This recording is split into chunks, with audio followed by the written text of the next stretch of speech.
Hi everybody, welcome. I'm Victoria Tillotson. I lead on artist development at Watershed. I'm really happy to invite you all here and welcome you this evening to our wonderful residency showcase. Just to give you a bit of context before we kick off with all the things that we've got to share with you this evening. So I've had the delight of supporting Elinor Lower and Dave Evans to develop the ideas that you'll experience this evening, and I'm excited to welcome you all here. I'm also excited that we're streaming this tonight, so welcome to everybody who's watching online too. Before we kick off, I just want to share a bit about what to expect. So Watershed's annual Winter Residencies offers practitioners a chance to research and develop early-stage creative technology ideas. This year we sought work that explored intelligences that are different to human intelligence, animals, machines, or something stranger. We ask questions such as, what does it mean to live in a world filled with different forms of thought? How can we create an idea of humanness within computer networks, beehives or forest, while still maintaining our essential humanity? And how can we use ideas like artificial intelligence to expand our understanding of the world, rather than creating new ways to exploit it? These are the kinds of questions that we were thinking about, and we invited artists to bring their own. So the residency was an opportunity for Ellie and Dave to delve into their own research around this theme and develop artwork in response. So the winter residencies are quite short. Ellie and Dave have been resident at Pervasive Media Studio, which is Watershed's research and development space for cutting-edge creative technology practice. They've been resident with us for 11 days, spread over a 2-month period. So the works that you'll hear about this evening really are early stage. Dave's going to share Investigating a Domestic Vocal System, which is an artwork that explores how spaces can be given voice. And Ellie will share We Meet in the Woods, a place-based multiplayer theatrical game exploring forest intelligence and the ways in which tactile technology such as vibration or sensors embedded in the landscape can remind us of the parts of ourselves we have forgotten. So we've got a few things lined up for you. We're going to begin in a moment by screening 2 short films describing the projects. This is going to be followed by a conversation between Ellie, Dave, and Watershed Studio Community Lead Martin O'Leary. And after that, we're going to have an audience Q&A. If you're watching online, if you'd like to ask questions or share thoughts with our speakers, you can pop them in the YouTube chat, and Tony, who's here in the room with us, will be your voice in the space this evening. And for everyone else in the room at that point, you can just raise your hand and we'll bring a mic to you. I would ask if you can make sure you speak into the mic so that everybody that's watching online can hear what you're saying. After the Q&A, if you're here in person, we'd be delighted if you can join us in Pervasive Media Studio, which is just behind this wall if you haven't been before, to experience some excerpts of the work and have some informal chats with artists and one another. If you're online, towards the end of the Q&A, we'll share a link to Dave's vocal system and the prologue of Ellie's game so you can experience some work online too. The event will officially end at 8:30, and before that time, you're welcome to come and go as you need to, so please feel free to move around. Just a reminder that we're documenting the event, so do let one of us know if you prefer not to be photographed. That's totally fine. And I think that's everything from me. So we'll begin now by screening the films. Thank you.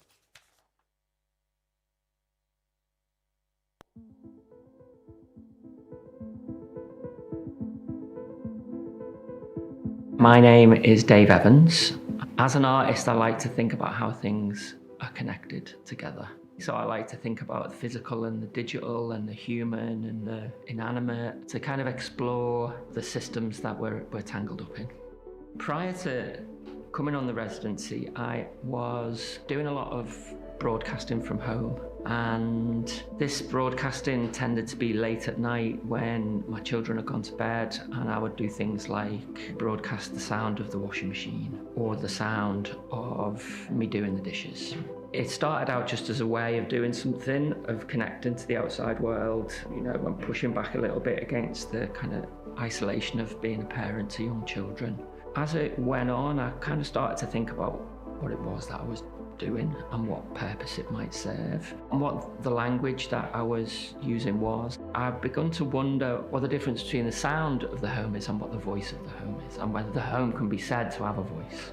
I kind of discovered quite quickly that Lots of things in the home are designed to be very quiet because domestic labour is designed to be unobtrusive. So I had to really dig around to get sounds out of things, and that involved using different sensors, like sensing electromagnetic fields, picking up faint vibrations. And then what I've done with these different sensors that are dotted around the house, they all communicate with a shelf in our dining room. And on this shelf is a bunch of radios.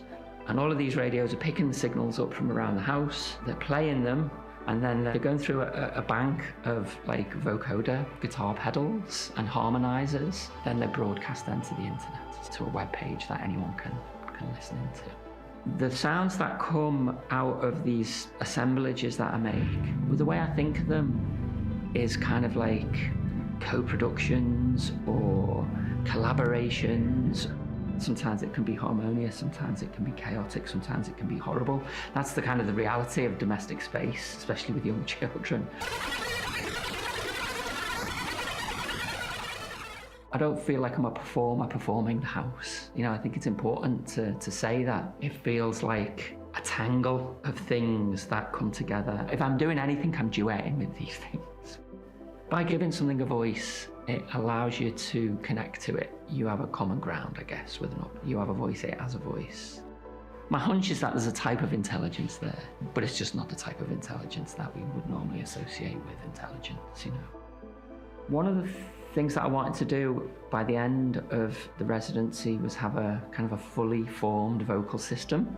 What that might lead to, I'm hoping, is a set of objects and a way of working that will then allow me to think about how that system could perhaps move into other spaces to see what sort of voice they might have. I'm making this work for invisible listeners on a Saturday night who are also washing underpants at 10 o'clock. Yeah, I'm making it for an anonymous audience on the internet who might be curious.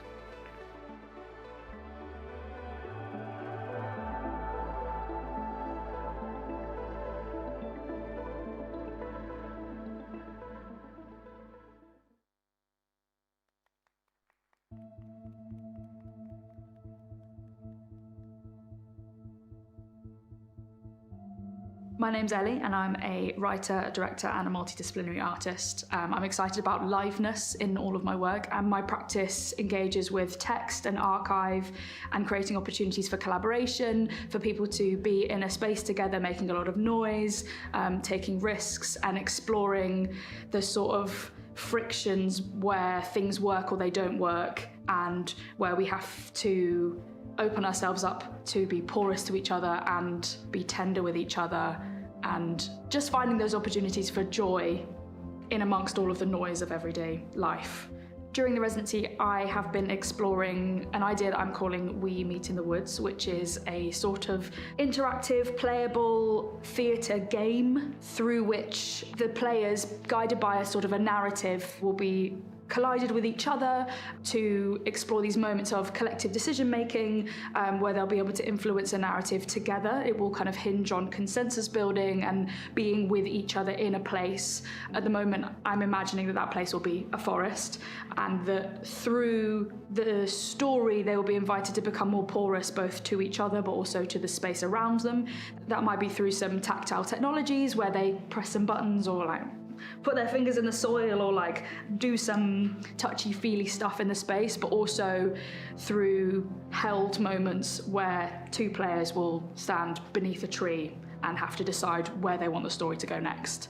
And the story will kind of expand from a solo position where they don't have a huge amount of agency over the story to a kind of process of exponential increase. So the story will drive them towards collision points with other players. So first one other player, the two players will then need to make consensus about what they want the story to follow next.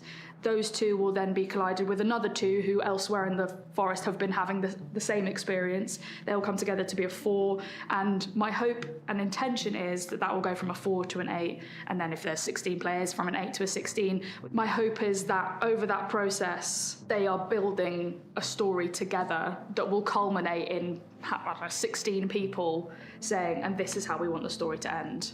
And this project is really inspired by the discovery of the cosmic microwave background radiation that was detected in 1964 by some radio operators who were not looking for background radiation, but kept finding this persistent hiss on all of the recordings of all of the things they were receiving from space, and that sound ended up being the remnants of the radiation from the Big Bang that had over time flattened into microwaves that were detectable by radio equipment. And I'm really interested in exploring through this story what it might look like for the players to receive a transmission from another intelligence, and for that hiss in the game, that interference that's clouding these radio transmissions that the player is receiving, is actually the sound of the forest on the other side of the ravine saying, talk to us, listen, listen. And through that to kind of interrogate if a forest or a kind of a multiple intelligence like a forest ecosystem was going to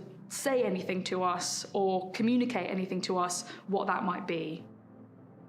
The dream for me is that you go on this journey from an individual to a hive mind that you are all contributing to and participating in together in the woods, and that at the end you've built this world, this little community together, and I don't know, maybe it ends with something like everybody sharing a meal together and just sitting in the thing that they've built. At its core, the game for me is a sort of an invitation to step outside of everyday life, outside of the noise of needing to go and have a meeting or send all those emails or do all the things that help keep you and your family and your friends alive and well, all those things that are kind of buzzing in your brain all the time. It's an invitation to step outside of that just for a moment and to be silly in the woods and playful and do nothing in a way, because I think all of us, through the treadmill of what sort of late-stage capitalism demands of us, have been hyper-atomized, hyper-individualized to only really have the mental capacity to think about ourselves and the immediate moment in which we're existing. And I think there's something really exciting and really beautiful about being invited to think less and play more and be connected to other people that maybe you've never even met before. I would love everybody to play a game like this. I would love everybody to run around in the woods and then return to their lives and be completely changed and decide to start the revolution right now.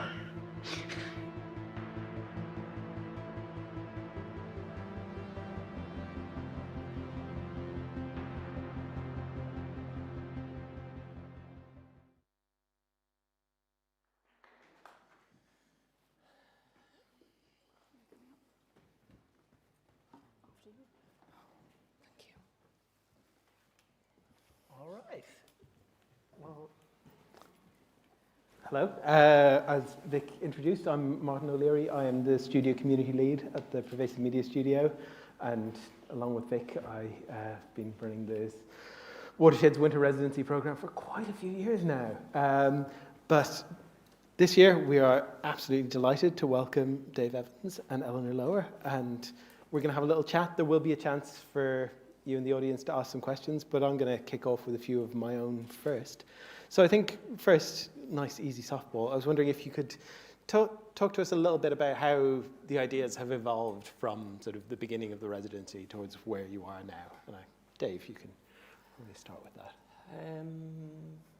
I think what's been useful for me is beginning to think about how I organise the tangle of different sources that I have at home that I'm trying to work with. What I've been sort of wrestling with is this kind of tension between kind of organisation and chaos, basically, which is sort of sums up my home. Is a constant fight to try to keep things kind of together and stop them from falling apart. So thinking about the home as a system, it's been, because homes are systems, right? You have a room for this, you have a room for that, and everything has its kind of, everything has its function. But when you start thinking, when you lay something over the top of it, like a vocal system, it allows you to reimagine what that system might be and think about the home as a different type of system. So it's gone from being kind of a very, these broadcasts have gone from being a very kind of chaotic assemblages to something that has a kind of a sense of organisation to them that doesn't necessarily begin to establish a hierarchy or dictate a particular way of being. So it's been really useful to find a way of organising things, in a different way. Yeah. Ali? I think for me, over the course of the residency, the thing that has pulled through as the strongest through line is thinking mostly about like scale and piece by piece thinking, because I think I have a tendency, particularly when thinking about ideas that are very, very exciting to me, to be like, yes, and then when it's finished, it's going to be huge, it's going to be so massive, you're not going to be able, it's going to blow you away, you're not going to believe it. And I think that like what's been really good about the residency is going, okay, but what's the small starting point? Where's the bit? What do you actually need in order to get to the bit that's exciting? And I think I came in really ready to like hit the ground running with collision points and the ways in which we were going to intervene in the landscape and all of these kind of big, almost like mechanisms that were going to turn the story at various junctions. But actually, after doing a bit of digging and a little bit of untangling, it became necessary to take quite a few steps back and go, okay, sure, but if this is about the participant and the person who's bringing themselves to the game, the person who's contributing to the building of a story, what do they need in order to be able to be equipped to do so? Because it's all very well and good me having like a hamster wheel in my head being like, yeah, and this and this and this and this, but if nobody can actually like get into the story or play it and it's impossible to communicate, then what's the point? So yeah, finding what that entry point is and refining the idea down to the clearest jumping off point was the way that it's shifted, I think, from being all ideas to like method and practice.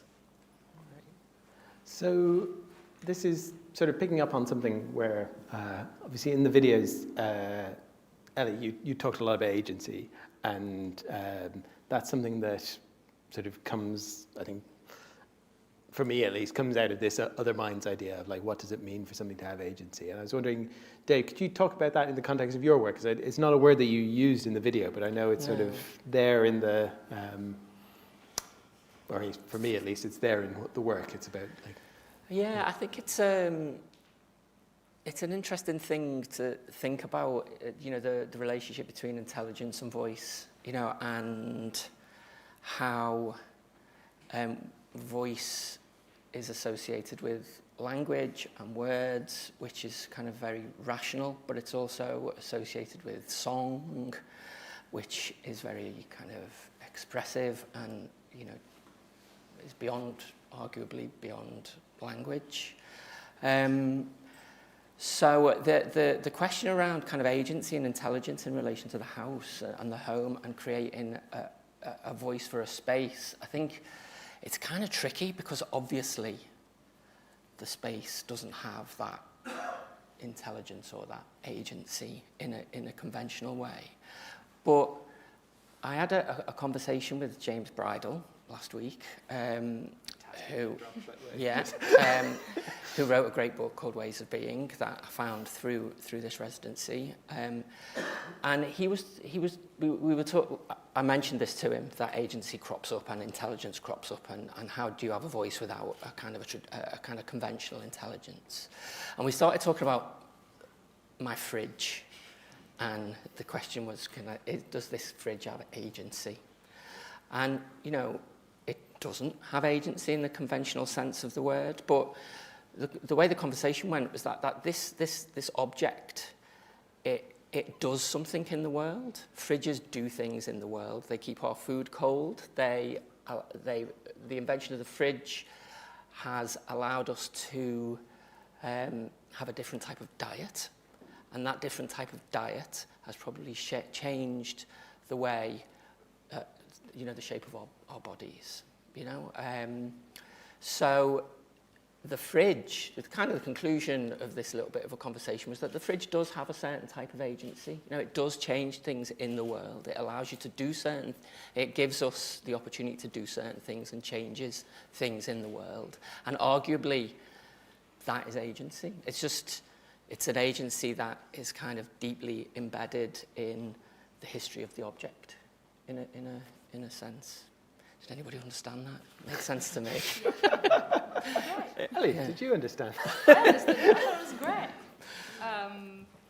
I think it's for me. I think in the process of making We Meet in the Woods, it's agency has been like the top line thing, because the thing I'm excited about exploring through the idea is this sense of collective decision making and the ways in which something could guide and support you to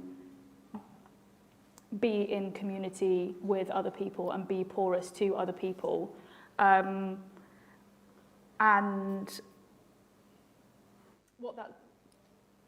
the way that that's played out, I think, is thinking about shaping the theatrical experience or the game as a thing that is there to support a person to go wherever they're excited to go, because I think parameters are really useful when you're thinking about agency, because if you drop a player in the middle of the forest and go make a story with 15 other people, some people will be like, amazing, this is the best day of my entire life, off I go.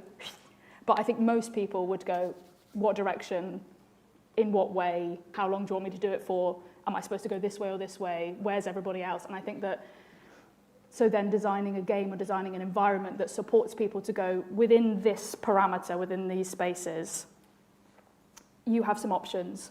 You have some things you can choose to do, some things you can choose not to do. We'd like you to pick a story route from one of these three, and then later from one of these three. And in doing so,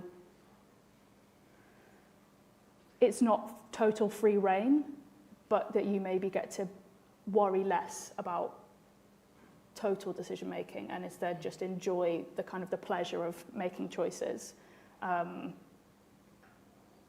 work was really influenced by a TED talk that David Graeber gave about the pleasure that's found in collective organizing, thinking specifically about the kind of worker organization that happens in his examples in Latin American countries, and the way that it's often large forums, and this was the case in like the ACT UP New York meetings within the context of the AIDS crisis, and he talks about all of these moments where it's kind of these big, chaotic, collective meetings, and you can speak at some times and not speak in others, but there's a kind of a sublimation of the self into the collective because you believe that everybody else has a common cause and everybody else is going in the same direction as you. And it's not that you lose agency in surrendering yourself to that space, but instead because you trust that everybody else is with you on a common journey, that you can let go of the reins a little bit. And I think it's not in the same space, but I think there's something of the energy of that I would really like to try and design, that it has that playfulness, it has that group action. Did that answer your question? Yeah, I don't know. I think so. I think there's something interesting actually in how both of you, Ellie, you're using this language of collective and group action, and Dave, you've been saying the word assemblage a lot. Mm-hmm. And like there's this sense of like multiple parts coming together to be to form a whole that may be entirely illusionary, but that doesn't mean it's not effective. I was wondering, to what extent is that like a necessary part of what you're doing, and how much sense is that just something that's emerged from the process? I think I am, as an artist, I'm kind of interested in how cause I feel like I'm at the intersection of loads of different things. I'm tangled up in so much stuff, and I think as an artist, I'm trying to figure out a way of trying to express that. Because I think the tools that we are provided for expression, Instagram, Facebook, all of these other things, they're very kind of rigid systems that present a particular way of expressing your entanglement in the world, and they are inadequate. And I am keen to try and create alternative systems that express entanglement, across, family entanglement, object entanglement, space entanglement, electricity, internet entanglement, all of this stuff. How do you even begin to make sense of it as an artist? And I think the last few pieces of work that I've made, they take me ages to make because inevitably there are loads of different types of things coming together, have been all about kind of imagining different, and trying to represent different types of entanglement. How about you, Ellie? Does that idea of entanglement resonate with what you? Yeah, I think so. I think what's been really interesting, the irony is not lost on me that I'm making something which is about multiple people coming together, and so far it's just been me just slowly losing my grip on reality by myself, just thinking about it really, really hard and being like, I can actually solve this whole thing by myself, it's going to be fine.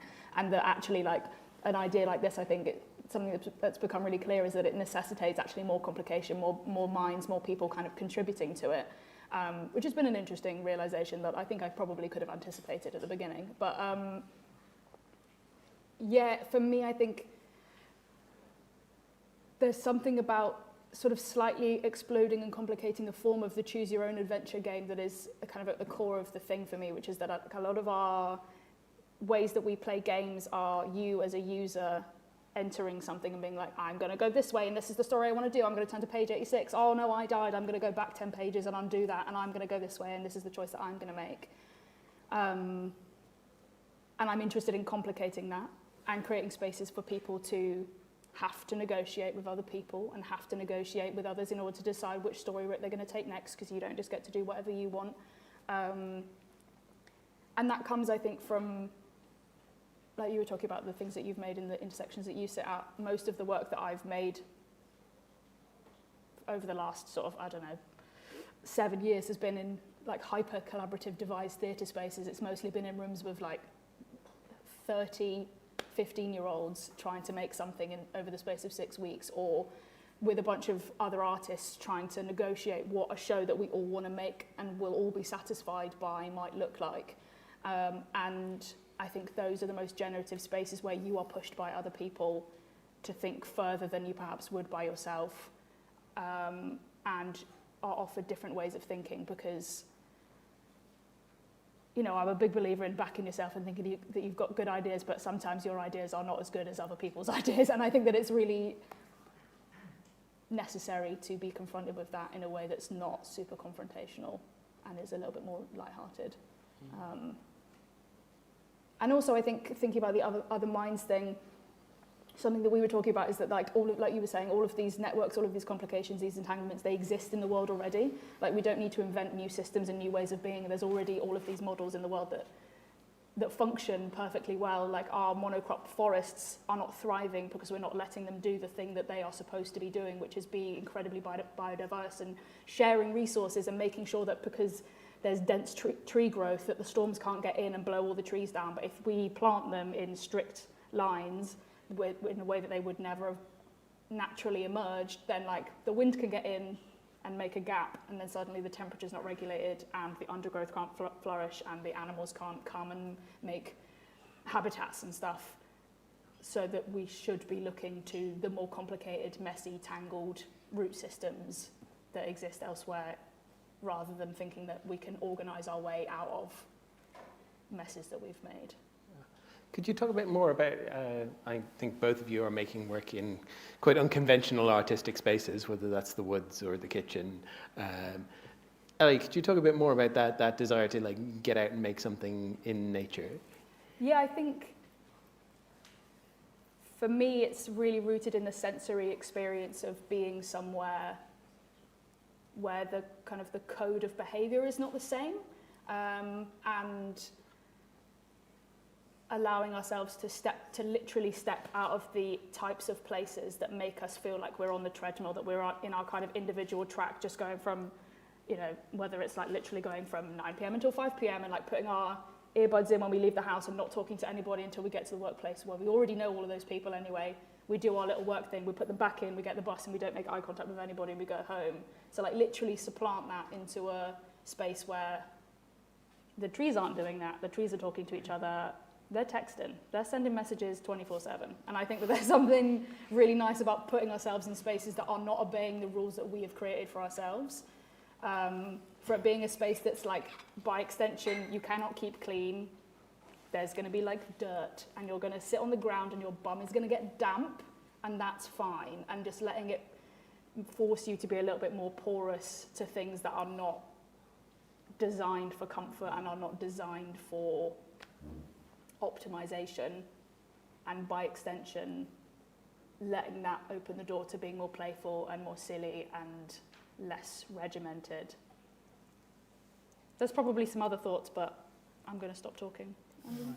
How about you, Dave? Well, what has I mean, obviously the domestic space is quite key, but this idea of like making work that's not for a gallery context, that's not for a concert hall, that is for these invisible listeners on the internet. Yeah, I think working in a place has become very important in my practice, and I think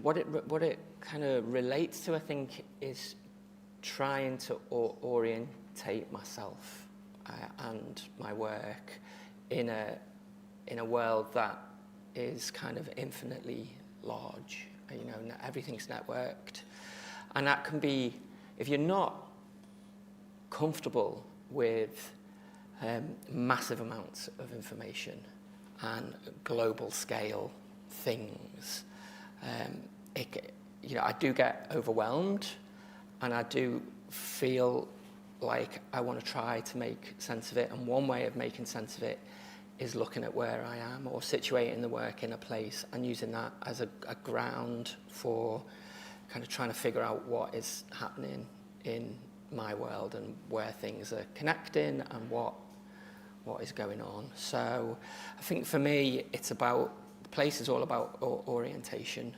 and trying to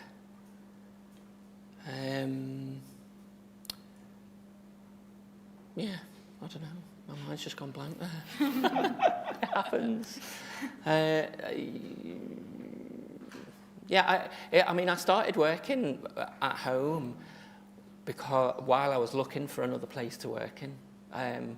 I'd done a project in a forest, I'd done a project in a train station, and I was thinking of doing a project on top of a hill. But it was winter, so I wasn't going there very often. And while I was doing that, I started just playing at home. And after a while, I realised that home was the place, and that I was entangled enough, and there was not enough going on in that space for me to start trying to think about how I express those entanglements. Yeah. All right, I think we're going to open the questions to the room in just a second. But first, I want to ask, do either of you have any questions for each other? Ellie, do you have anything for Dave? I'm interested to know how home is different from those other places. Like, in what ways? That's a good question. Yes. Damn. It's different because I know the people in it, and the people in it don't want to be involved in it necessarily, and I don't particularly want them to be involved in it either. I have 2 young children, and they're weirdly disinterested in anything that I do with my art. They'd rather be doing their Lego or watching cartoons, and there's obviously like a privacy thing going on there. So I think previously, in previous projects, there's been a kind of a group of people in the train station who I've tried to engage with, to actively involve in the projects.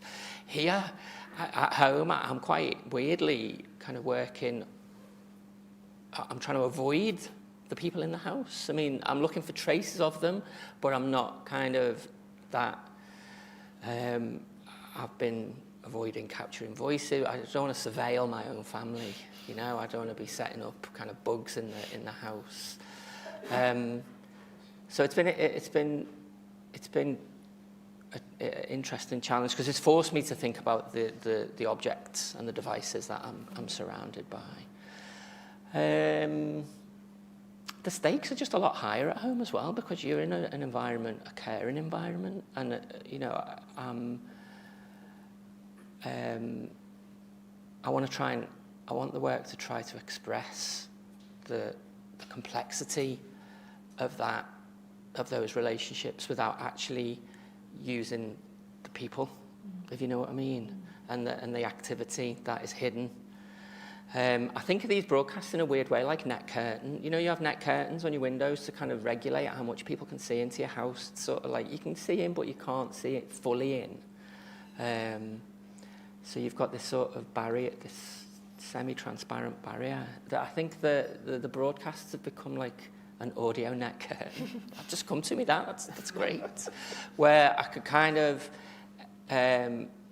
let things out, but manage that, show the complexity, show the kind of the chaos and the harmony and the madness and all of the stuff that comes with sort of a home, but do it in a way that is kind of,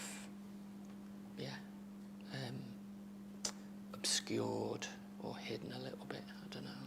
I've forgotten even what the question was. I don't think it matters. Yeah, is that okay? I'll you just can rename your project Investigating a Domestic Vocal System brackets the net curtain. Yeah, the audio net curtain. Copyright debt. Yeah. And how about you, Dave? Do you have any questions for Ellie? I am interested in, you started out in your film talking about liveness. Yeah, and one thing that I do in my work is broadcast live. It's super important. I'm not interested in recording these things and like editing them and putting them on Bandcamp as like an album of sounds of my home. The liveness is crucial to it.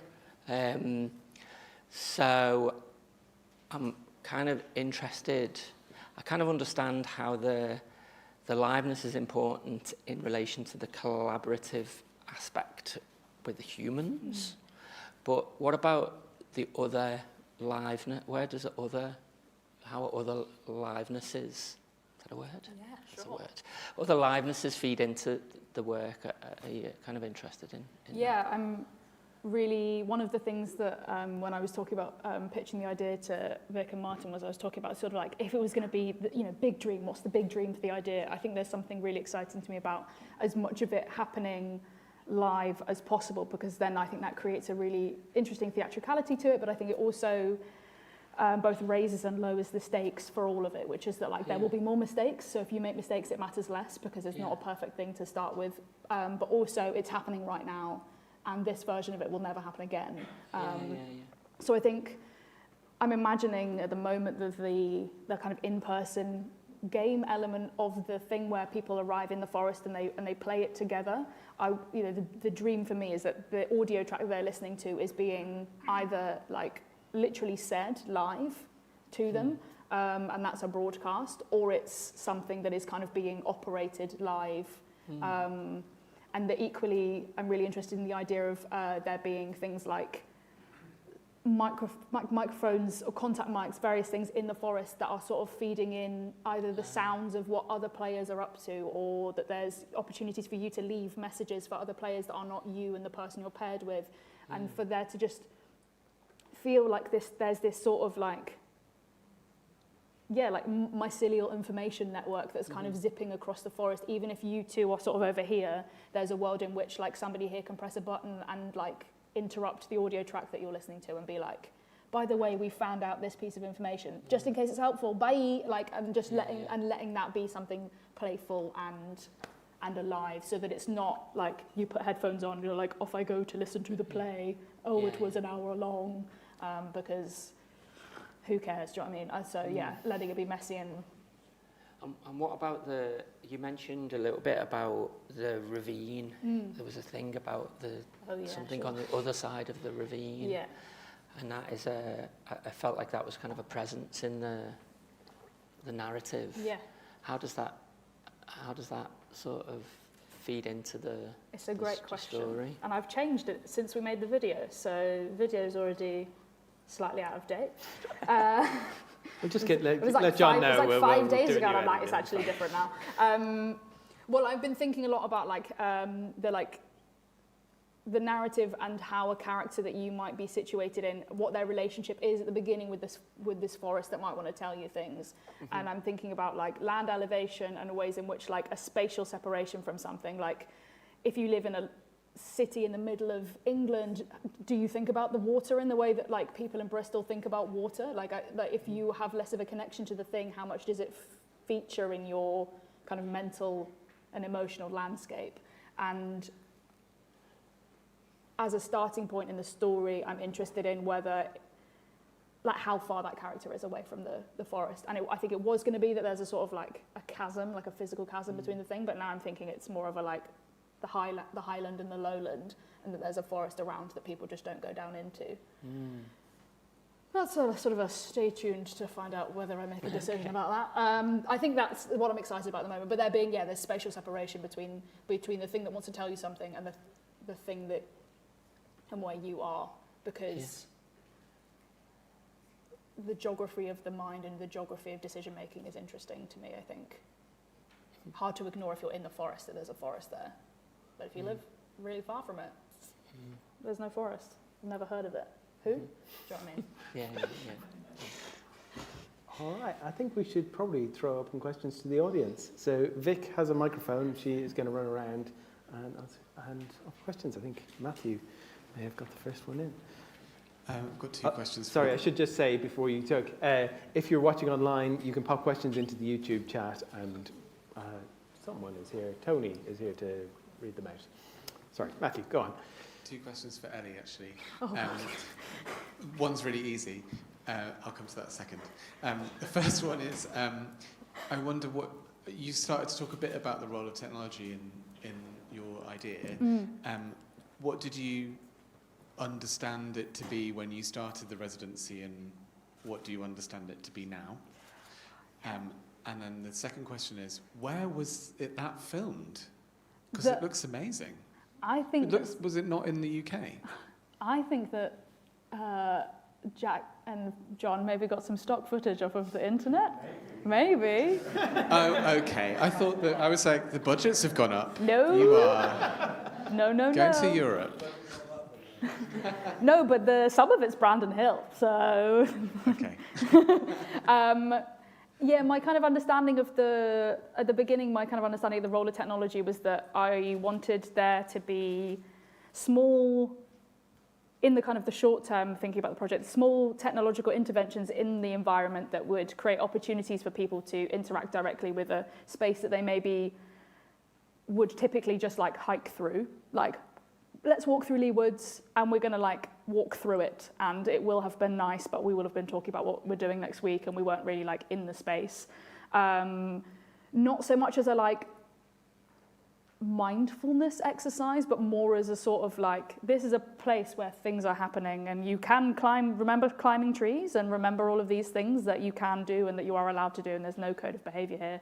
So I was thinking a lot about like motion sensors, that like if you walk through a space, how that might trigger like a flurry of lights, or how when you reach a certain point, a beacon might illuminate to show you where to go next, or that you might press a button to trigger a sound for somebody else on the other side of the forest. All of these things are sort of invitations to like physically become porous to space and like tactile, interact with the space in a tactile way that's not simply audio. That you couldn't ignore the fact that you were in a forest, I think. And the way that it's shifted is that I am not despite the t-shirt that I'm wearing, I'm not Steve Jobs and I do not know how to build computers. So there were limitations on the things I could physically build in the amount of time. So some of it was like a practical decision that I wanted to focus on LEDs and flashing lights as like beacons and waymaking. And I was thinking a lot about that sort of like agency and space design and environment design, and thinking what are the things that are a jumping off point for that. So for example, like an LED that might show you where to go. I was like, let's do one of those. That's nice and easy. Motion sensor, couldn't get it to work. It was making me really angry, so I stopped doing that one. It was making me cross.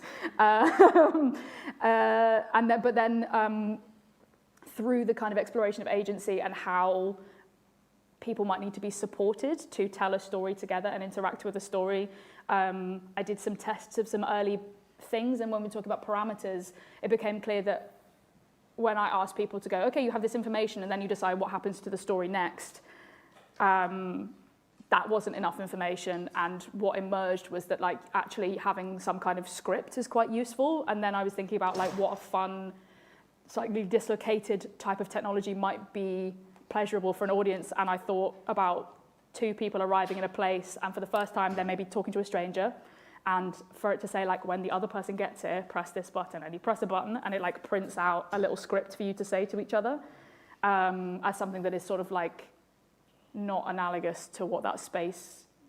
There's not a lot of printers in the forest, and I think that we should correct that.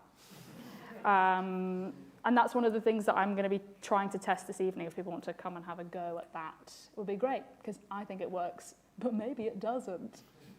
That is my answer. John up here. Hello. Hello, internet people. Whoever you may be. I have a couple of questions, so bear with me. My first one is, as artists in residence, you supposedly maybe work in silo. Are there opportunities for collaboration that can bring your work together, especially as you're working under the same theme that you have been commissioned to work? Do you see that there are opportunities for that, to kind of have that synergy for your work? Between the two of us? Yeah. That's a great question. There's crossover in there in how I've gotten very good at drawing sounds out of things that you imagine to be silent. So if you were to be kind of interested in having the forest play some sort of role, make some sort of noise, then there are lots of things that I could contribute. Yeah. Yeah. Do you want any crazy diagrams drawn for your stuff? Yeah. Just every time Dave's walked past and I'm just like sat in the biggest mess you've ever seen, he's like, it's going well? And I'm like, it's fine. Come back later. Yeah, I think there's something really interesting about the ways that the two of us are thinking about environment, I think, and like intervention and playfulness and not taking things too seriously. And I think that's been really nice, the two things that are like technically coming from quite different places, happening alongside each other, and also process as well. I think we've been riding a very similar emotional journey. Yeah. So in that sense, I think that's been really useful. I think beyond the kind of nuts and bolts of it, one thing that I've been thinking about recently, cause you're working heavily with narrative, right? And I tend to set these things up and they just do their thing. There's not really like I like to be surprised by it, but it has made me think, could I shape these things more? Could they do something that had more of a structure? Could they sing a song? Could they tell a story? Could they do something like that? Because at the minute they just do their thing. And one of the things I've been thinking about is it's like harmonic singing, duetting. These are things that in the animal world, there are species that sing together as a way of marking territory, establishing relationships. I think humans kind of sing together for similar reasons. Could we, I think, could objects and humans also sing together? And if they could, what would they sing? And what would that song, what story would that song tell? You know, so looking at, you know, watching you work and thinking about how your work's so kind of bound up in narrative, it's made me think about whether there is a narrative in there or a story to be told with this voice. Yeah, so I think that, you know, there's... I think, interestingly, almost like the same thing, but going in the other direction. There's been something really interesting, like, from stepping out of thinking really hard about, like, I have to troubleshoot every single route of this, otherwise it's not going to work, and blah, blah, blah. And just thinking, like, that kind of setting it off and letting it go thing. Thinking about opportunities within something that's about agency, or any kind of work really, is like a reminder that things are ticking along whether you put frameworks on them or not, and actually sometimes the nicest thing to do is to provoke it and then let it go. And I think there's been something really useful about the kind of the push and pull of the two approaches, and going, like, this one's about, like, designing the thing and narrative and form and and then, like, this is about, like, asking all the questions up front, putting everything in place, and then letting it live. And those two things are not, they're kind of in friction with each other a little bit, but also I think they feed each other in a really nice way.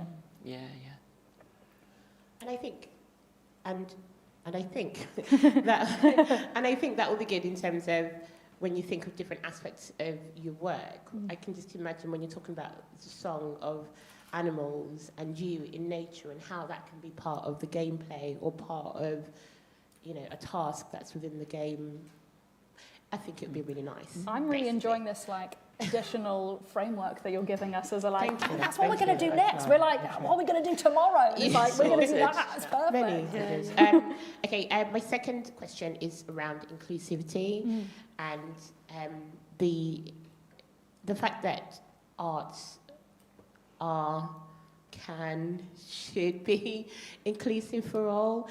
And in terms of your work, how do you think that your work can be relatable to the masses, but also in terms of communities, how you can use your work to attract other communities that perhaps are disenfranchised from the arts? And, you know, for example, like, I think about your project, and then straight away I kind of thought, oh, there's like a Black women's hikers group, you know, and how a game for them could be really good, and actually having experiences of forest and nature and soil that they've been craving, as well as forest school groups in, you know, in schools, and then, like, Dave, with your work in terms of, I think of young carers, and I think of the sounds that they hear when they're caring for their, you know, for their parents or other, you know, other adults within their families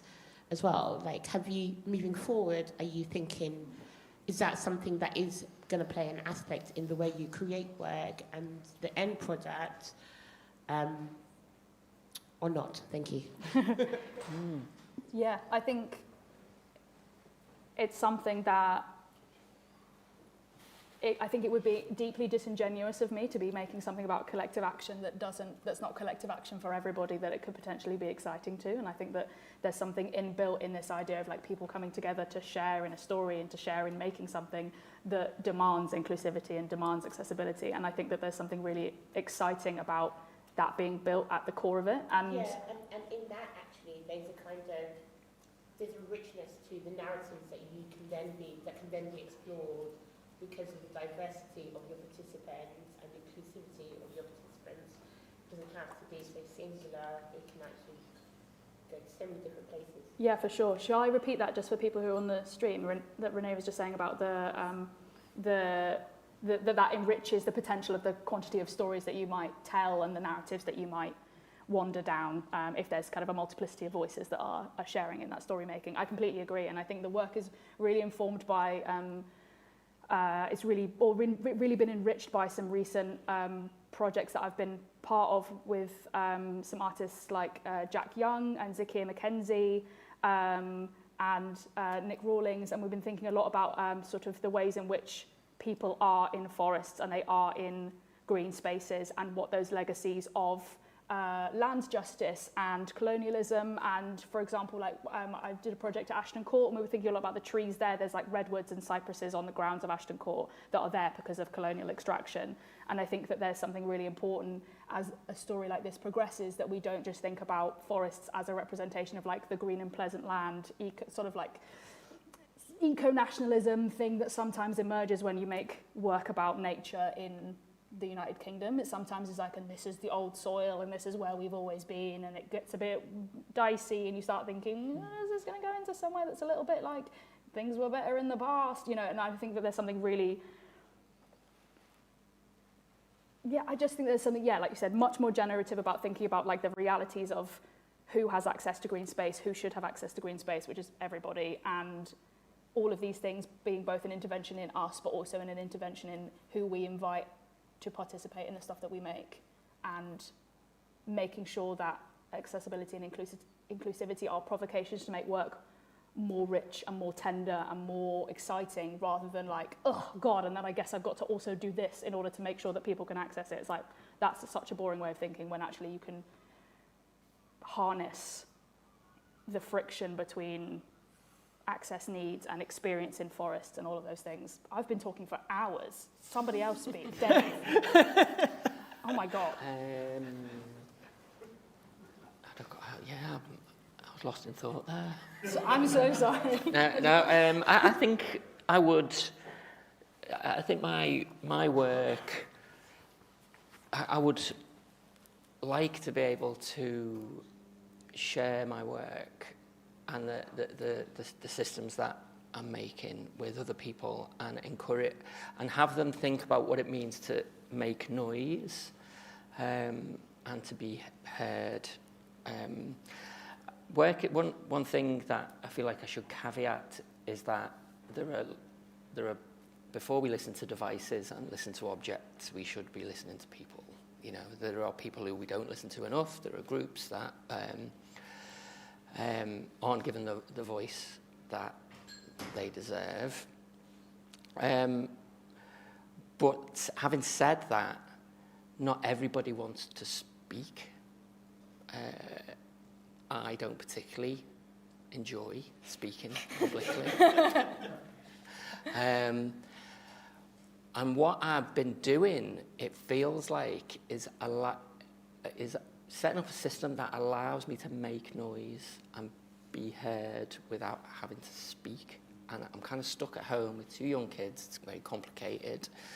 But I've set this thing up, and it broadcasts out into the internet at weird times of the day and night, and it fills up audio space for anybody who's listening. It's there. So I think working with other people to help them to make noise in an environment where they're hidden, or they're engaged in a type of domestic labor, caring, whatever, exactly what you said, really. I think there's loads of scope for opening up this world of noise making in the home, just as a way of kind of pushing back against this narrative that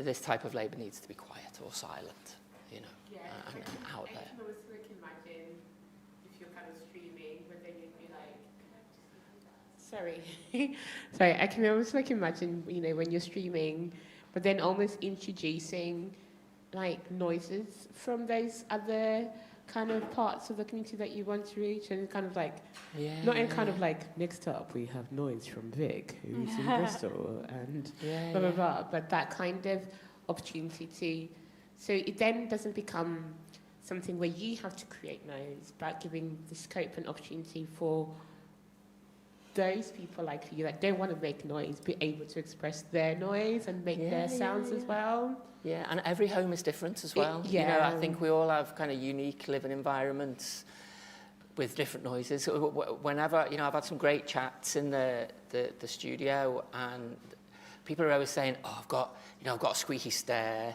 or I've got a creaky gate, or I've got a drippy tap.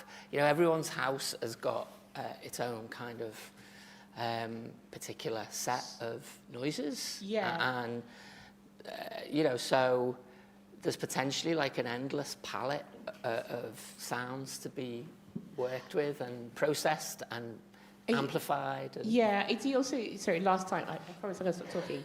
It's just in terms of, again, inclusivity, and where you talk about noise, but actually our responses as humans to noises and frustration. So, like, if the dishwasher isn't working and you just want to say, for fuck's sake, recording that. If a black person's just like, you know, something comes on and they go, hear me now, you know, and just creating those little moments of sound where, I guess, I'm going to stop talking. Thank you. Thank you, Renee. yeah, I thank you. think that's probably all we got time for. There will be a chance to chat more with Ellie and Dave through in the studio in just a bit, but it's been an hour since anyone had a chance to fill their glass, so I think we're going to pause it there. But before we go, do both of you want to explain a little what we're going to see in the studio and what the people online can see online? Sure. Do you want to go first?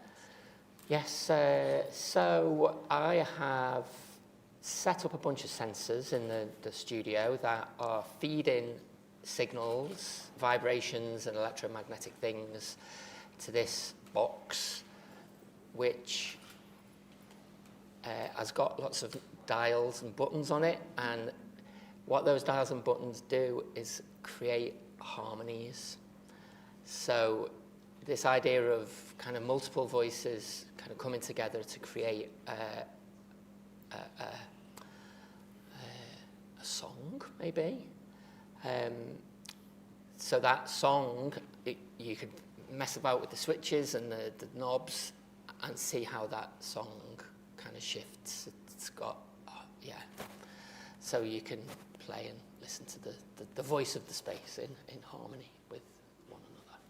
And I think online people are going to be able to listen to the stream. Yeah, and it's streaming, it's broadcasting live out, hopefully, into the world. So it's got, you know, there are, you know, your vocal system, you have your voice box, which creates the sound, and then you have your articulatory system, your lips and your teeth and your tongue, that shapes the sound. So I've kind of mapped the human vocal system onto these objects. So there's a bunch of objects making the sound, and then there's kind of an articulatory system that will then shape the sound, and then that sound goes kind of out into the world via the internet, out through the mouth. Out through the mouth. The mouth of the internet. Stop there. So yeah, you have to go and have a look. It's, go and have a look in the mouth. Go and have a look in the mouth. And I made it with my children. So it's a kind of a bizarre box covered in tape and stickers, but it's there to play with and listen to.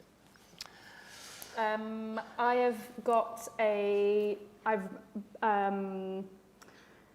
learned how to explain your idea, Ellie. I've written a prologue to the game that people would come and play. So the idea being that if you, in the far off land where the thing that I've made exists, before you come and play it in the forest, you are sent a prologue to play through where you make some decisions. It's not multiple choice. It's a choose your own adventure style narrative where the decisions that you make affect the story that you're told, that everybody would arrive to the forest having played this prologue and having made some choices about their character and the way that they feel about the space around them. So we've got some laptops set up where people can play through that. That entry point, that is also available for people to play who are watching online. There will be a link to it, I think, that will be shared so people can just do that from home. And then I've also got, in one of the meeting spaces, I've set up a forest space where people can participate in what I'm imagining might be the first collision point in the narrative, where you will arrive with another player and some stuff will happen. That is it, yes. All right. Well, join me, please, in saying thank you very much to Ellie and Dave.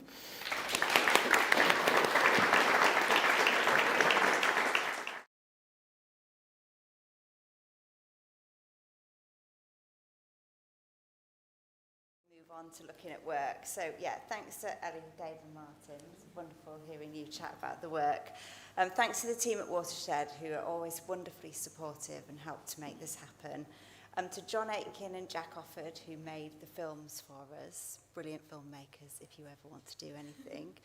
Equally to Shamfat Photography, Sham, who's here taking pictures. Again, brilliant photographer if you ever need anything. To our partners at My World and Arts Council England for supporting the programme. And I also wanted to flag, I think Tony gave you all the survey as you came in, and also Tony's posting the link to our survey into the chat online. So if you can fill that in for us, we'd really appreciate it, because your feedback really does help us to kind of go back to our funders with like really solid stuff about, you know, how needed this kind of thing is, the chance to share ideas and you know, knock creative things around. So it does help us to keep programs like this running. So it'll only take you a few minutes and we'd really appreciate it. Yes, there's QR code being passed around and the link in YouTube. So, I mean, that's it for now here. If you're here in person, please do grab another drink, and then we're going to go and head into the studio. You can go through that door over there and turn left and go to the down the corridor to the end. If you're watching online, thank you so much for joining us this evening. Please fill in survey and head to Ellie and Dave's online work, which Tony has pasted the links in for you. And have a look and see what you think. Thank you so much.